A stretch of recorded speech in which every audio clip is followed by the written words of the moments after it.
Ma'am, this passport, it looks suspicious. Are you sure this is really yours? The words sliced through Gate 47's morning bustle like a blade. Brenda Collins, a 40-something American Airlines gate agent with tired eyes and pursed lips, held the burgundy passport up to the fluorescent light. She squinted dramatically, as if examining a counterfeit bill.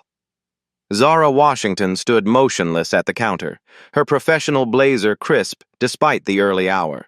At 32, she carried herself with quiet dignity, but Collins seemed determined to strip that away piece by piece.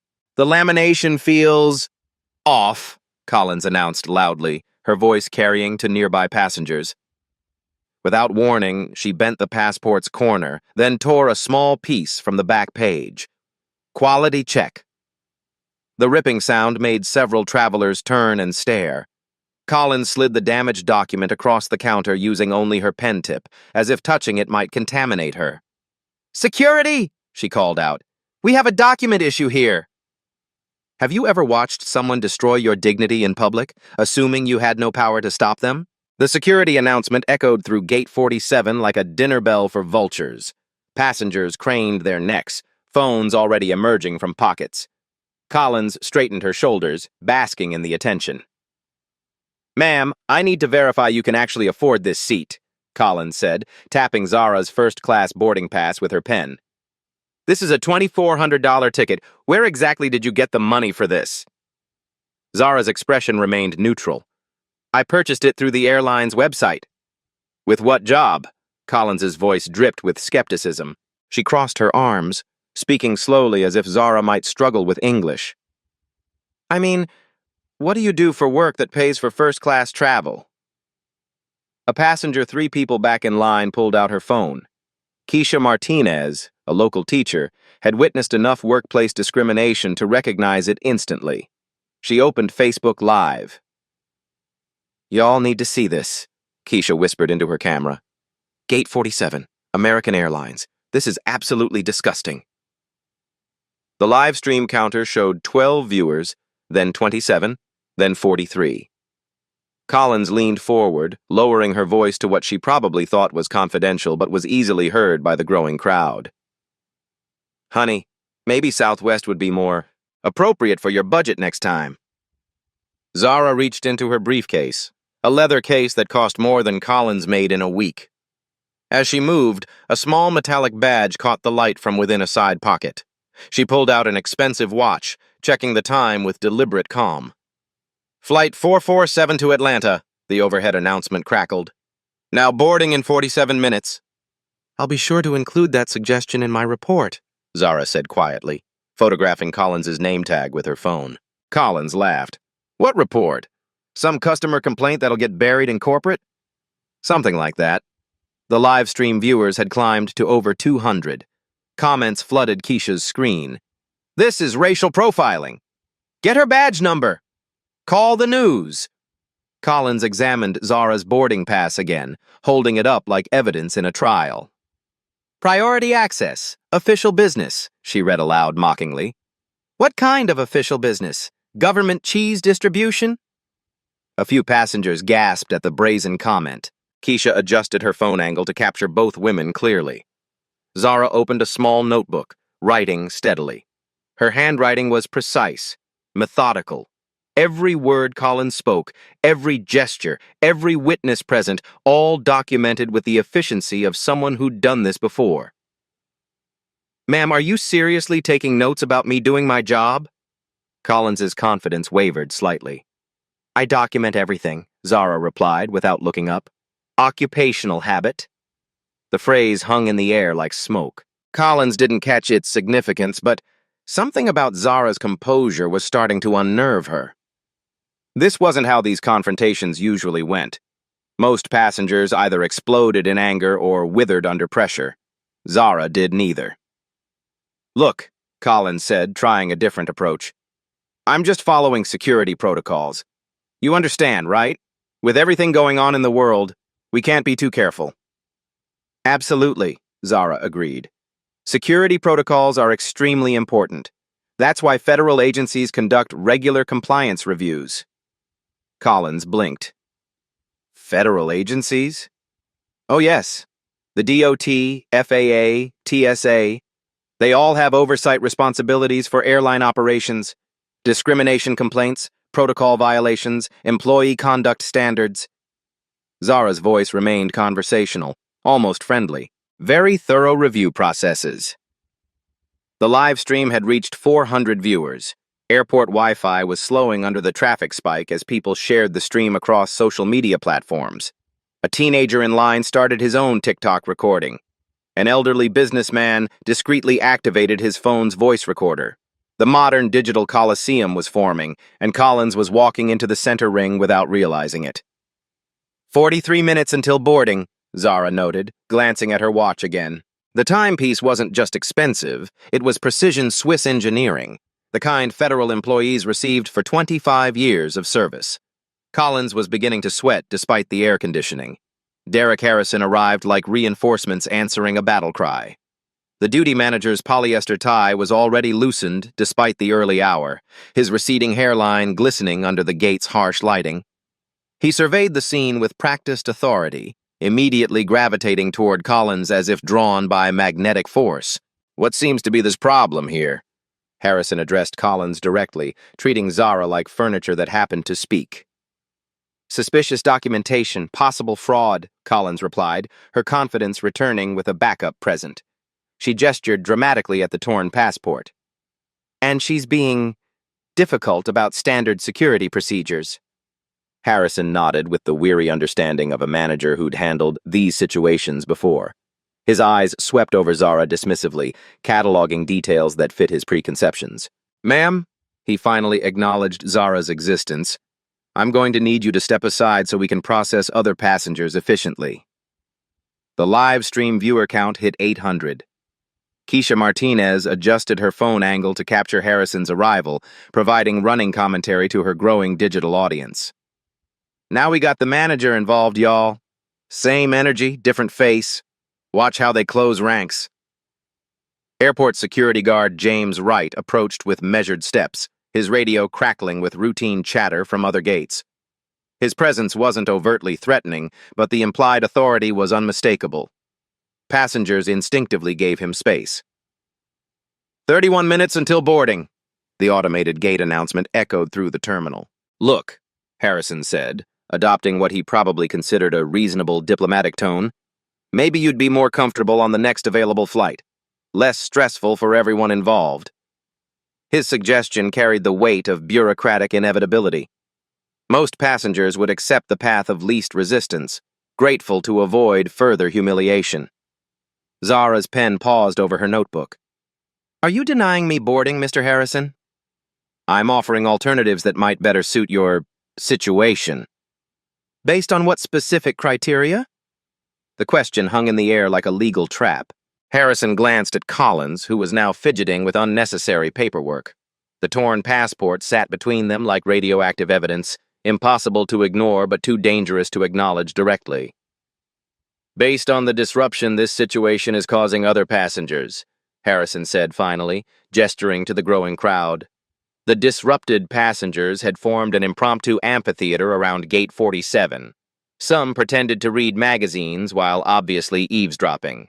Others openly recorded, their phones creating a forest of digital witnesses. A woman in business attire 3 rows back was typing furiously on her laptop, live tweeting every development. Her followers were retweeting faster than she could type. Airline discrimination was beginning to trend locally, spreading beyond the airport's walls. "Mr. Harrison," Zara said, her voice acquiring a new edge of bureaucratic precision, "what's your employee identification number?" "Excuse me?" "Your ID number, for my documentation." Harrison's professional smile flickered. "Ma'am, you're not entitled to that information during routine customer service interactions." Zara's responding smile was sharp enough to cut glass. "Actually, federal regulations require airline employees to provide identification when requested during official discrimination complaints. 14 CFR Part 382, subsection C, if you'd like to verify." The specific legal citation landed like a precision strike. Harrison stared at her, his mind racing to process the implications of someone who quoted federal aviation regulations from memory. Collins leaned over to whisper in Harrison's ear, but her attempt at discretion was theater quality obvious. Her stage whisper carried to half the gate area. Probably can't even read the boarding pass properly. You know how they are with official documents. The comment detonated across social media instantaneously. Keisha's live stream exploded with outraged responses. The teenager's TikTok captured it perfectly. Screenshots were already spreading across Twitter like wildfire. Security guard Wright shifted uncomfortably, suddenly aware that his routine call was becoming something much larger. He'd been trained to handle unruly passengers and minor disturbances, not viral discrimination incidents with federal implications. "Ma'am," Wright interjected carefully, "I'm going to need to see some identification, just for standard verification purposes." The request was reasonable, professional, completely routine under normal circumstances. These weren't normal circumstances. Zara looked at the three men now surrounding her in a loose semicircle. Collins hovering behind Harrison like a coward seeking protection. The digital audience watches through multiple camera angles, the physical crowd pretending to mind their own business while hanging on every word. She opened her laptop with deliberate slowness, the screen revealing professional software interfaces that most passengers would never recognize. Government portals, federal databases, official reporting systems with restricted access. "Verification," she repeated thoughtfully, her fingers moving across the keyboard with practiced efficiency. Yes, verification is extremely important in federal investigations. Each keystroke was methodical. Screenshots, documentation, timestamps, digital evidence being compiled in real time. "Mr. Harrison, how long have you worked for American Airlines?" "That's not relevant to this customer service issue." 12 years, according to your LinkedIn profile," Zara continued without pause, her research displayed on screen. "Ms. Collins, your tenure is 8 years, correct? Started in Houston, transferred here in 2018. Collins's face was drained of color. "How do you know?" "Public information, social media profiles, employment verification systems." Zara's voice remained conversational, but steel was emerging underneath. "Very accessible data when you understand which databases to query." The live stream had reached 1,500 viewers.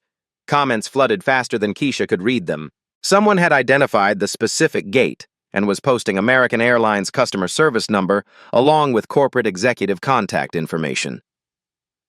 Harrison was sweating, despite the air conditioning, small beads forming along his receding hairline. He'd handled hundreds of difficult passengers during his tenure, but something about this woman's methodical competence was profoundly unsettling. "Ma'am, I'm going to have to insist that you step aside and allow us to process other passengers," he repeated, but his voice lacked the authority it had carried minutes earlier. Zara looked up from her laptop screen, her dark eyes meeting his with unwavering directness. "Actually, Mr. Harrison, I think I'll remain exactly where I am." She closed the laptop with a soft but definitive click. "Because this situation is about to become very interesting for all of us." The words settled over Gate 47 like an incoming storm front.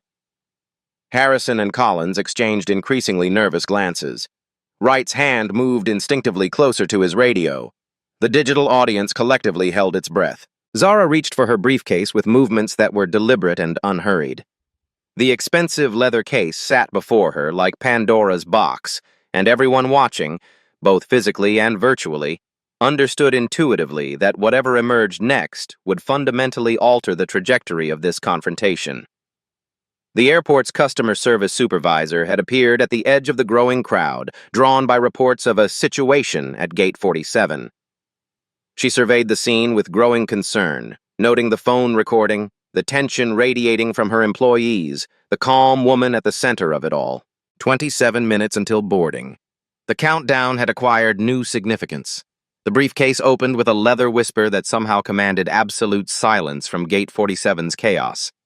Even the ambient terminal noise, rolling luggage, boarding announcements, coffee shop chatter, seemed to fade as Zara's hand moved inside the case with surgical precision, her movements deliberate as a surgeon selecting life-saving instruments. She withdrew a black leather credential wallet first, setting it on the counter with the weight of federal authority. The embossed eagle emblem caught the harsh fluorescent lighting, gleaming like a badge of divine justice waiting to be revealed. Harrison squinted at it, his managerial confidence beginning to waver like a candle in wind.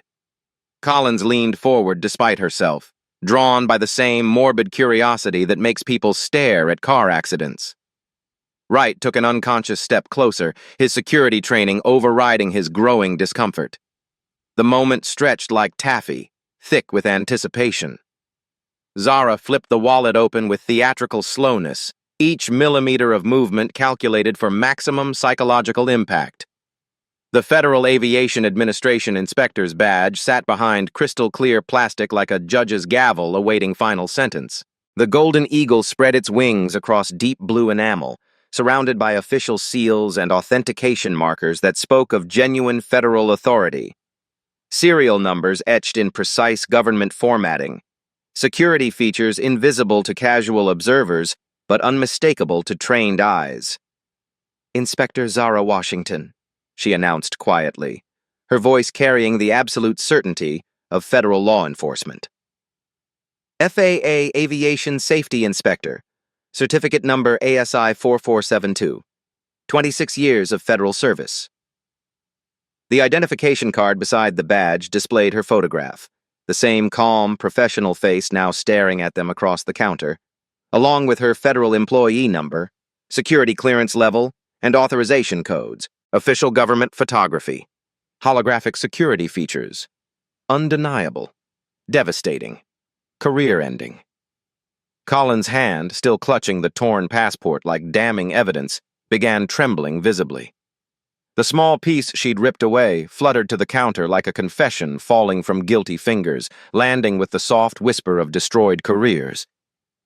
Harrison's mouth opened and closed soundlessly, a middle manager suddenly drowning in federal oversight he'd never imagined possible. His polyester tie felt like it was tightening around his throat with each heartbeat. Wright immediately stepped back as if the badge carried radioactive contamination, his hand flying away from his radio like he'd touched molten metal. 20 years of airport security experience hadn't prepared him for this scenario. The live stream detonated across social media like a digital nuclear bomb.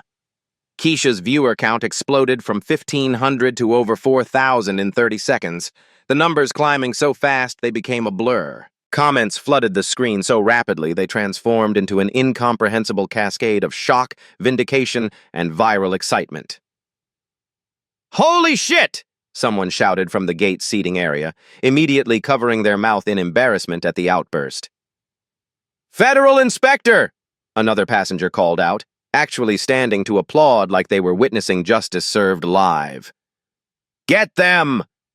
The teenager with the TikTok recording zoomed in on the badge with shaking hands, understanding instinctively that he was documenting what would become the viral video of the decade. His followers were about to explode.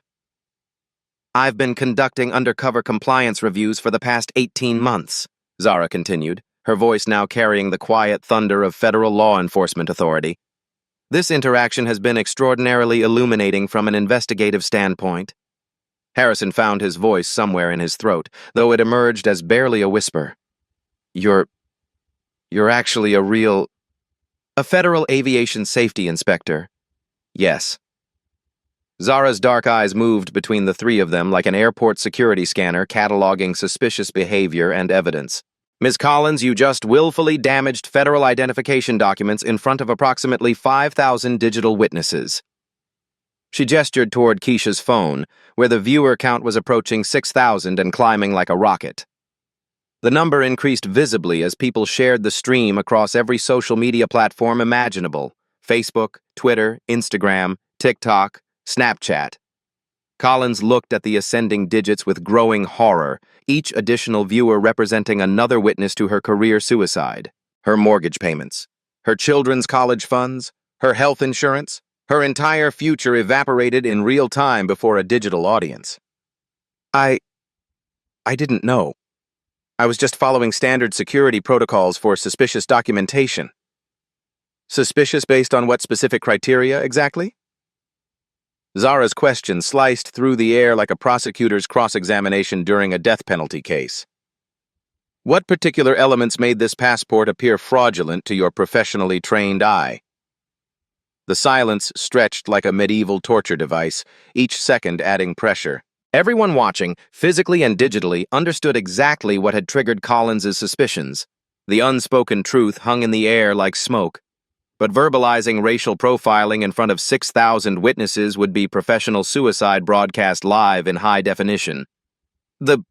The quality of the paper seemed, Collins stammered, grasping for any explanation that wouldn't damn her completely. The quality of paper used by the United States State Department? Zara's eyebrow raised with lethal precision. Are you suggesting the federal government issues substandard documentation? Collins's face went from pale to gray. She was drowning, and every word she spoke pushed her deeper underwater. Mr. Harrison, Zara continued, pivoting to the duty manager with prosecutorial precision that would make Supreme Court justices proud, are you familiar with 49 U.S.C. Section 46301? Harrison's face had achieved a shade of white previously unknown to medical science. Sweat beaded along his receding hairline despite the terminal's aggressive air conditioning. No, ma'am, What exactly does that federal statute cover? Civil penalties for violations of federal aviation regulations, monetary fines up to $27,500 per individual incident. She paused deliberately, allowing the financial implications to penetrate his consciousness like acid through metal. That's per incident, Mr. Harrison, not per investigation, not per day, not per employee, per individual regulatory violation. Wright looked like he wanted to dissolve into the airport carpeting and disappear forever. He'd witnessed workplace discrimination before during his 2 decades in security, but never against a federal inspector. Never with this level of comprehensive documentation. Never with thousands of people creating permanent digital evidence that would live forever on the internet. The airport's customer service manager materialized at the crowd's periphery like a ghost, drawn by escalating reports from multiple gate agents about a situation developing at 47. She surveyed the scene with a growing alarm and immediately spotted the federal badge gleaming on the counter like a beacon of doom. Her 20 years of professional customer service composure evaporated instantly. But there's significantly more information to discuss, Zara said, reaching back into her briefcase with the supreme confidence of someone holding a royal flush in a poker game where lives and careers were the stakes. She withdrew a government-issued tablet, its screen displaying official FAA databases and federal reporting systems that most civilians would never see in their lifetimes. This isn't my inaugural undercover review operation. I've systematically documented similar discriminatory incidents at 6 different major airlines over the past 14 months. She swiped through screenshots with the efficiency of a federal prosecutor presenting evidence. Time-stamped reports, audio recordings, video documentation, witness statements, a comprehensive federal investigation spanning multiple states, multiple carriers, multiple victims who'd never received justice until now. American Airlines is currently under active federal review for multiple compliance violations, customer service protocol failures, Americans with Disabilities Act violations, employees conduct standard breaches, systematic discrimination patterns. Her finger traced across official documentation that could destroy corporate reputations. This incident just graduated from an internal customer complaint to Exhibit A in a federal civil rights investigation. Collins made a sound somewhere between a whimper and a death rattle. The mathematical reality was crushing her like an avalanche of consequences she'd never considered. Her job, her benefits, her pension after 8 years of service, her children's future educational opportunities, all connected to employment that was disintegrating in high definition before a global audience. "Please," she whispered, her voice breaking like thin ice. "I have 2 kids in college. I desperately need this position. My husband's been unemployed for 8 months since the factory closed." You should have considered those potential consequences before making discriminatory assumptions about passenger credentials based solely on racial characteristics, Zara replied without emotion. Her voice wasn't cruel, merely factual, the tone of someone reading scientific data. Before deliberately damaging federal documents while assuming I lacked the authority to respond appropriately, the live stream had reached 8,000 viewers, and was climbing toward 10,000. Screenshots were propagating across Twitter at viral velocity, each retweet multiplying the audience exponentially. Local news stations were monitoring social media feeds, preparing breaking news segments for evening broadcasts. The digital evidence was already permanently archived in the Internet's collective memory, impossible to delete or deny. National news outlets were beginning to pick up the story. CNN, MSNBC, Fox News. The viral video was transcending social media and entering mainstream journalism. Harrison attempted desperately to salvage something from the wreckage of this situation. Look, this is clearly an unfortunate misunderstanding between well-meaning employees and a valued customer. We can absolutely handle this situation internally through proper corporate channels. Mr. Harrison. Zara's interruption was velvet soft but absolutely final, like a silk noose tightening. 8,000 people are currently watching this live stream in real time. Airport security cameras have recorded everything from multiple strategic angles. Dozens of passengers have independent video documentation stored on personal devices. She gestured to the crowd surrounding them, phones still recording continuously like a digital firing squad. The phrase, handle internally, became obsolete approximately 15 minutes ago when this became a public federal incident. She closed the tablet and returned it to her briefcase with deliberate ceremony, then lifted her damaged passport like a prosecutor presenting murder weapon evidence. The torn document looked fundamentally different now. Not suspicious contraband to be questioned, but evidence of a federal crime committed in broad daylight before thousands of witnesses. 23 minutes until boarding, she noted, consulting her precision timepiece again. The Swiss engineering reflected the quality benefits that came with federal pension plans. I believe we need immediate consultation with your operations manager, your legal department, and quite possibly your crisis management team. The federal authority in her voice was unmistakable now, no longer hidden behind civilian camouflage. Not the quiet passenger they'd attempted to intimidate and dismiss, but an inspector carrying the full investigative power of the United States government behind every word she spoke. Collins slumped into her chair, completely defeated, understanding her career was over. Harrison fumbled for his radio with trembling hands, struggling to call for supervisory backup that might already be too late to save anyone's job.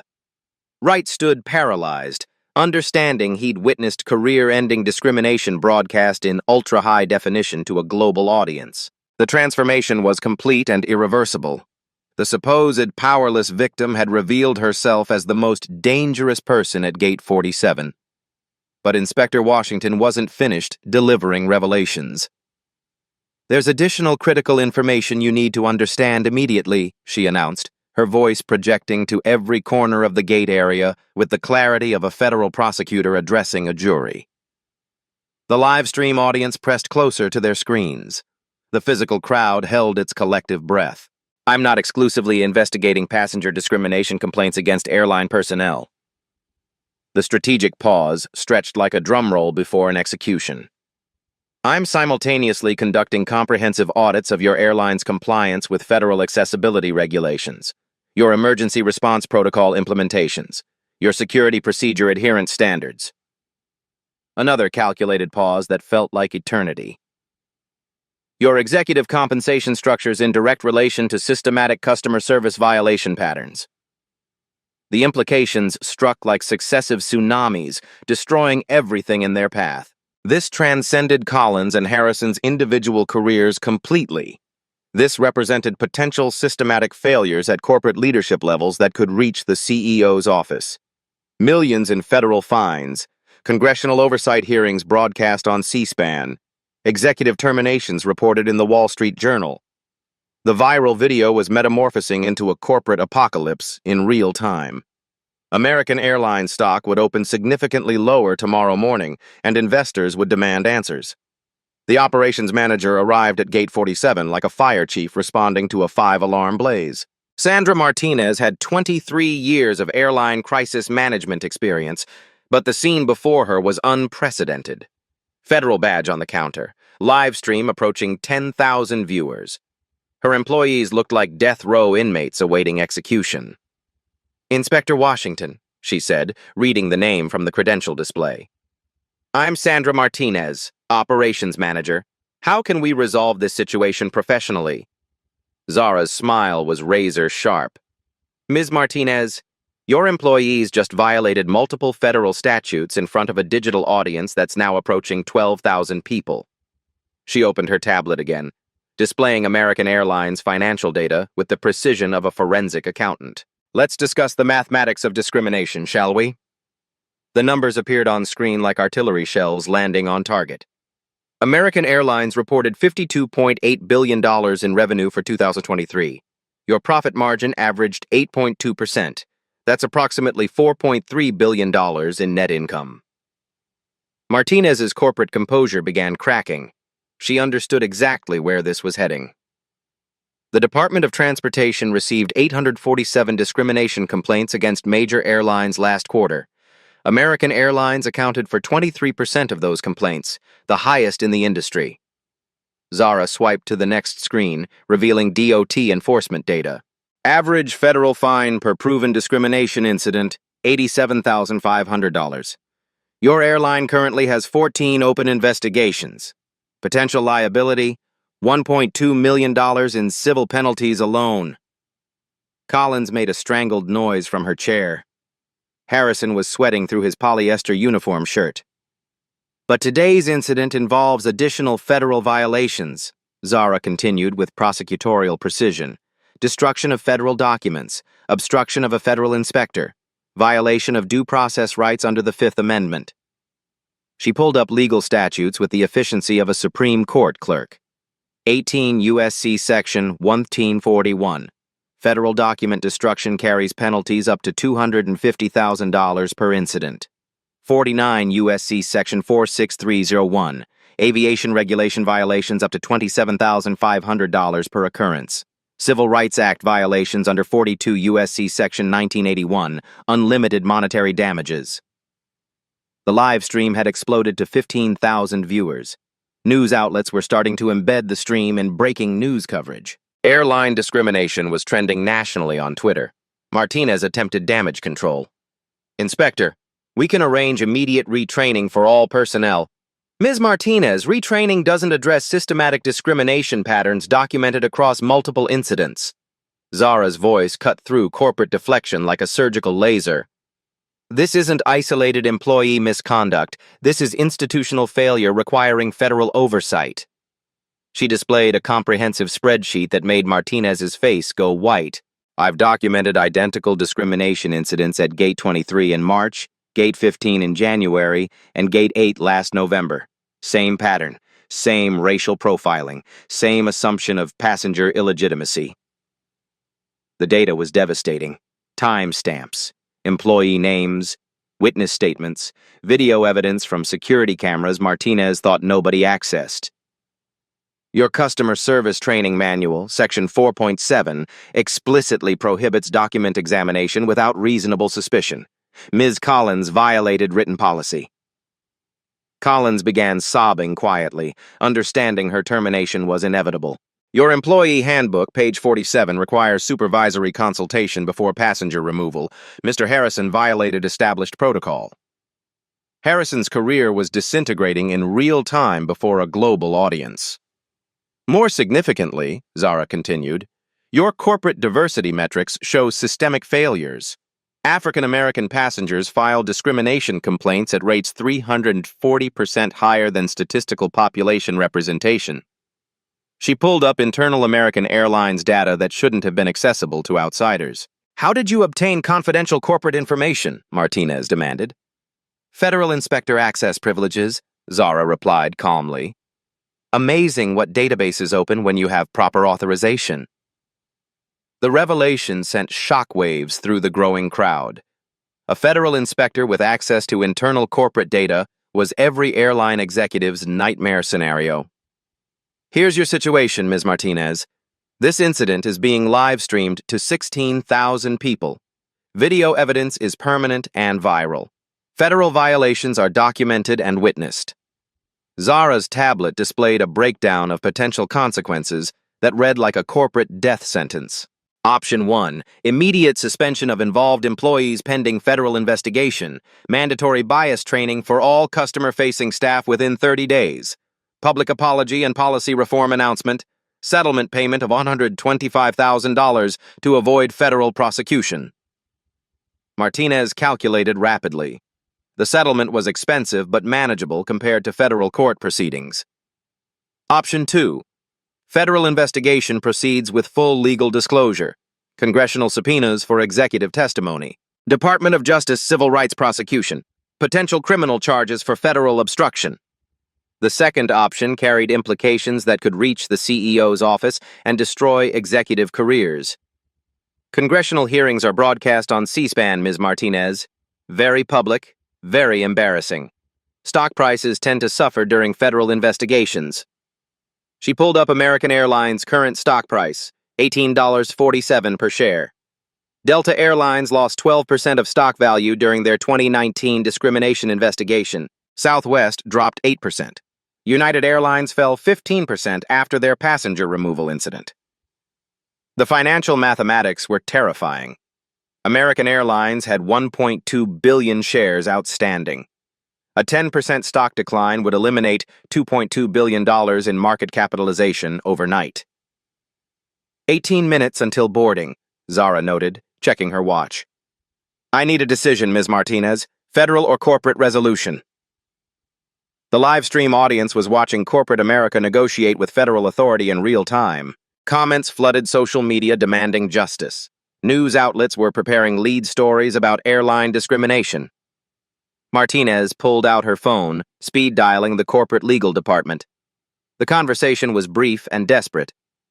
Inspector Washington, she said after hanging up, we accept option 1, full compliance with your requirements. Excellent decision, Zara replied. Let's document this agreement properly. She opened a federal reporting application on her tablet, creating an official settlement record that would become part of permanent government files. Ms. Collins, you are suspended without pay pending completion of this investigation. Mr. Harrison, you are demoted to customer service representative with mandatory sensitivity training. Both employees nodded miserably, understanding they were fortunate to avoid federal prosecution. A public apology will be issued within 2 hours. Settlement payment processed within 72 hours. Policy changes implemented within 30 days. Martinez signed the digital agreement with trembling fingers, understanding she was saving her company from potential federal destruction. One final requirement, Zara added. Monthly discrimination audits conducted by independent federal contractors. Results publicly reported. The ongoing oversight would prevent future incidents while maintaining federal monitoring of corporate behavior. Collins was escorted away by airport security, her career ending where it had flourished for 8 years. Harrison remained at the gate, stripped of authority, but allowed to continue employment under probation. The live stream had reached 22,000 viewers. The video was being shared across every social media platform, creating permanent documentation of corporate accountability. American Airlines would announce new diversity initiatives within days, trying to control narrative damage before stock markets opened Monday morning. Justice had been served through legal authority rather than violence or chaos. The transformation of Gate 47 was immediate and absolute. Within 30 minutes of Zara's federal revelation, American Airlines' corporate machinery shifted into crisis management overdrive with the efficiency of a military operation responding to enemy attack. Collins was escorted from the premises by airport security, her 8-year career ending in a perp walk witnessed by 25,000 live stream viewers. Her company ID badge, access cards, and uniform shirt were confiscated before she reached the employee exit.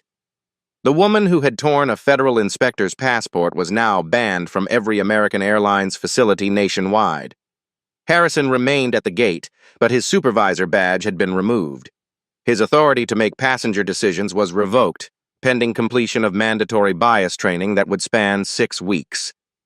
The man who had suggested Zara take a different flight was now taking orders from junior staff members. The damaged passport was replaced within 2 hours through emergency State Department protocols that Zara's federal status expedited. A new document arrived via diplomatic courier, pristine and unmarked by discriminatory hands. Martinez worked frantically on her laptop, coordinating corporate response from the gate area itself. The optics mattered, resolving the crisis publicly where it had exploded rather than hiding behind closed boardroom doors. "Inspector Washington," Martinez said, looking up from her screen, "Corporate Communications has prepared the public apology statement. Would you review it before publication?" Zara read the document with the analytical precision of a federal prosecutor examining plea agreements. The language was appropriately contrite without admitting criminal liability. "Add specific mention of policy changes," she instructed. "Passengers need concrete actions, not corporate platitudes." The revised apology was posted to American Airlines' social media accounts within 90 minutes of the incident. It acknowledged inappropriate employee conduct, announced immediate termination and suspension, and detailed comprehensive policy reforms already being implemented. The settlement payment of $125,000 was processed through federal electronic transfer systems with the speed that only government authority could command. Half would fund civil rights organizations. Half would establish passenger advocacy programs. But the most significant changes were systematic rather than financial. American Airlines' Dignity First customer service protocol launched within 72 hours.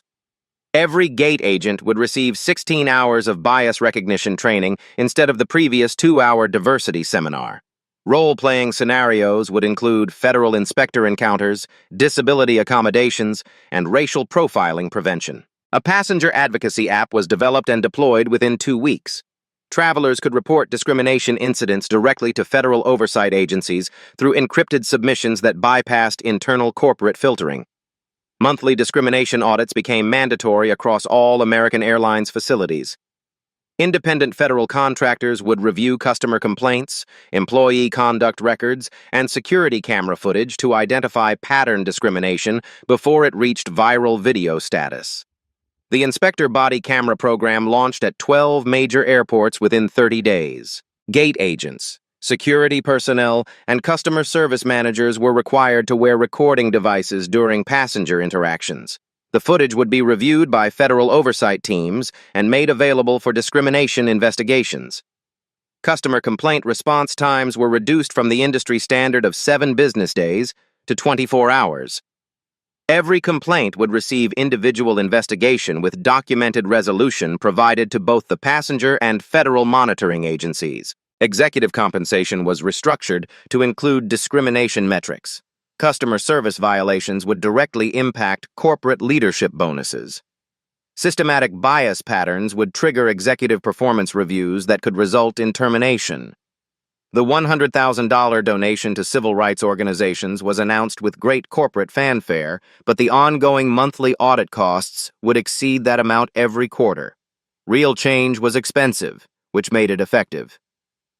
Congressional representatives began drafting the Airline Passenger Dignity Act within a week of the viral video. The legislation would require federal discrimination reporting across all transportation industries. Zara's incident had become the catalyst for nationwide policy reform. Other airlines preemptively updated their policies rather than risk similar viral exposure. Delta, United, Southwest, and JetBlue all announced enhanced diversity training programs before federal pressure forced compliance. The ripple effects extended beyond aviation. Hotel chains, rental car companies, and cruise lines began reviewing their customer service protocols. No corporation wanted to become the next viral discrimination case study. Zara's methodical approach had demonstrated the power of preparation over confrontation. She hadn't raised her voice, made threats, or demanded special treatment. She had simply revealed her authority at the precise moment when it would have maximum impact. The live stream video exceeded 2 million views within a week. Had Dignity First became a rallying cry for passenger rights advocates. At Quiet Power inspired countless social media posts about strategic patience overcoming loud ignorance. Martinez was transferred to corporate headquarters to oversee the new discrimination prevention program. Her crisis management skills had saved American Airlines from federal prosecution, earning her a promotion despite presiding over the initial incident. The Gate 47 area was redesigned with improved lighting and passenger comfort features. A memorial plaque, discreetly placed but permanently installed, acknowledged the incident and American Airlines' commitment to dignity for all travelers. Collins enrolled in community college diversity studies courses, trying to rebuild her understanding of unconscious bias. Her termination became a teaching moment rather than simple punishment. Harrison advocated for policy changes at industry conferences, transforming his demotion into expertise about discrimination prevention. His lived experience of witnessing federal authority made him a credible voice for reform. The quiet revolution had succeeded through legal authority rather than social media outrage. Systematic change replaced individual revenge. Corporate accountability emerged from federal oversight rather than viral shaming. American Airlines' stock price initially dropped 3.2% on news of the incident, but recovered within a month as investors recognized the company's proactive response. The systematic reforms actually improved customer satisfaction ratings and reduced legal liability exposure. Most importantly, other passengers began traveling with increased confidence that discrimination would face immediate consequences. The video had created a precedent that corporate employees could no longer ignore federal authority disguised as ordinary passengers. 6 months later, Inspector Zara Washington stood before a packed congressional hearing room, her federal badge gleaming under C-SPAN cameras. The House Subcommittee on Aviation had called her to testify about systematic discrimination in commercial aviation. The incident at Gate 47 wasn't isolated, she told the assembled representatives. It was symptomatic of institutional failures across the transportation industry. Her methodical approach had become a template for civil rights advocacy nationwide. Document everything. Stay calm under pressure. Reveal authority strategically. Use legal knowledge as a weapon against ignorance. The video from that morning had fundamentally changed how discrimination incidents were handled. Passengers now understood that quiet dignity could be more powerful than explosive anger. Strategic thinking defeated loud prejudice every time. Keisha Martinez's live stream had launched her career as a civil rights journalist. Her Facebook following grew to 500,000 people who wanted real-time accountability for corporate discrimination. She'd covered 12 similar incidents across different industries, always armed with legal knowledge Zara had taught her. The teenager's TikTok video reached 15 million views, inspiring a generation of young activists to understand their legal rights. Comment sections became classrooms where people shared discrimination experiences and learned about federal protections. American Airlines became an unlikely success story. Their systematic reforms reduced discrimination complaints by 78% within the first year. Customer satisfaction ratings improved dramatically. Employee morale increased as workers felt proud of their company's commitment to dignity. Collins completed her community college program and became a diversity training consultant. Her lived experience of perpetrating discrimination made her uniquely qualified to help others recognize unconscious bias. She'd transformed her lowest moment into purposeful advocacy. Harrison was promoted to regional customer service manager after excelling in his bias prevention role. He spoke at industry conferences about the importance of treating every passenger with dignity, regardless of appearance or assumptions. But the most significant change was cultural rather than corporate. The phrase, "you never know who you're talking to," became more than a warning. It became wisdom. Federal inspectors, journalists, lawyers, and advocates traveled constantly, observing how they were treated by service industry workers. Zara's quiet power had demonstrated that authority didn't require volume. Competence spoke louder than confrontation. Legal knowledge was more effective than social media outrage. The story resonated across communities that had experienced similar discrimination. Black professionals shared their own encounters with assumption and prejudice. The video became required viewing in sensitivity training programs nationwide. Corporate America learned that viral videos could destroy decades of reputation building within hours. The cost of bias training seemed insignificant compared to federal investigations and congressional hearings. Most importantly, the incident proved that systematic change was possible when individual courage met institutional accountability. One person's refusal to accept discrimination had reformed an entire industry. These are the real-life stories that shape our world. touching stories of ordinary people who refuse to accept injustice, Black stories that demonstrate the power of preparation, patience, and strategic thinking. Life stories like Zara's remind us that dignity should never be negotiable, that quiet strength can move mountains of prejudice, that federal law exists to protect citizens from discrimination, but only when people have the courage to invoke it. The live stream from Gate 47 continues to educate new viewers every day. Teachers use it in classrooms. Lawyers reference it in discrimination cases.